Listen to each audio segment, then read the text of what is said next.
Hello అండి, welcome back to cook with Swathi channel. Today ఏం చేస్తున్నానంటే, దొండకాయల్ని మీరు ఎన్ని రకాలుగా యూస్ చేస్తారు.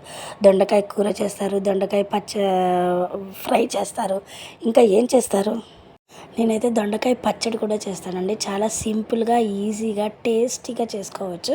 చూడండి, దొండకాయలు నేను 150 గ్రామ్స్ తీసుకున్నాను. దానికి నేను ఒక 4 పచ్చిమిరపకాయలని ఇలా నూనెలో కొంచెం వేగిన తర్వాత తీసి మిక్సీ జార్లో వేసుకున్నాను. అవి చల్లారేలోపు ఈ దొండకాయలు కూడా 150 గ్రామ్స్ ఇంకొంచెం ఆయిల్ వేసుకొని అదే కళాయిలో మగ్గించుకోండి. ఆ దొండకాయ ముక్కల్ని చిన్నగా కట్ చేసుకున్నాను. త్వరగా మగ్గిపోతాయి. దొండకాయల్ని పూర్తిగా 100% మగ్గించక్కర్లేదండి. మూత పెట్టుకొని మధ్య మధ్యలో కలబెడుతూ ఉండండి. అది కొంచెమే క్వాంటిటీ ఉంటుంది అండ్ ఎక్కువ ఆయిల్ అవసరం లేదు. తక్కువ ఆయిల్తో కూడా చేసుకోవచ్చు, టేస్టీగా చేసుకోవచ్చు.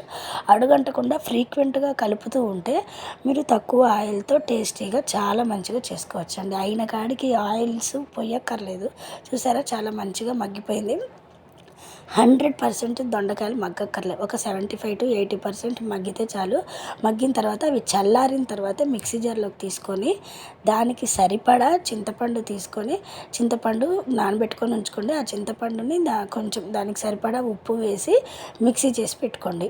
మిక్సీ చేసి పెట్టుకొని మళ్ళీ అదే కళాయిలో తాలింపు పెట్టుకుందామండి. తాలింపు గింజలు, ఎల్లిపాయలు, ఎండుమిరపకాయలు, కరివేపాకు, పసుపు అండ్ ఇంగువ కూడా పచ్చడిలోకి ఇంగువ ఫ్లేవర్ చాలా బాగుంటుందండి. ఇంగువ కూడా వేసి తాలింపు వేగిన తర్వాత మంచిగా దోరగా వేపించుకోండి. తాలింపు వేగిన తర్వాత గ్రైండ్ చేసిన పచ్చడిని కళాయిలో వేయండి. తాలింపు ఉన్న ప్యాన్లోనే వేసేయండి. వేసి మళ్ళీ కొంచెంసేపు మగ్గించండి. ఎందుకంటే తాలింపు తీసి పచ్చడిలో వేయమాకండి.